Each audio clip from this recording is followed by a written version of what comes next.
بسم اللہ الرحمن الرحیم۔ السلام علیکم ورحمۃ اللہ وبرکاتہ۔ قرض کا ادا کرنا ایک ضروری امر ہے۔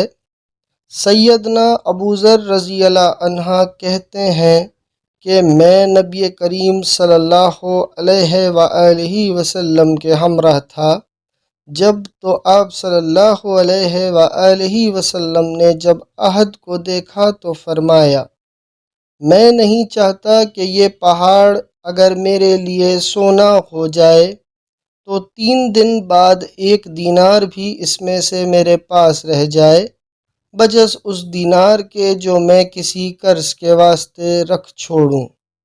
پھر آپ صلی اللہ علیہ وآلہ وسلم نے فرمایا، جن لوگوں کے پاس مال زیادہ ہے ان کی نیکیاں بہت کم ہیں سوائے اس شخص کے جو مال اس طرح خرچ کرے، مگر وہ لوگ کم ہیں۔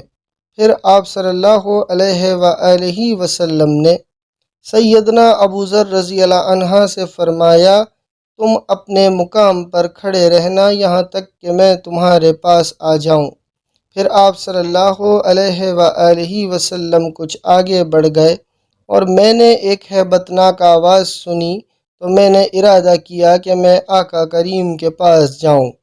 پھر میں نے آپ کی یہ بات یاد کی کہ تم اپنی جگہ رہنا یہاں تک کہ میں تمہارے پاس آ جاؤں۔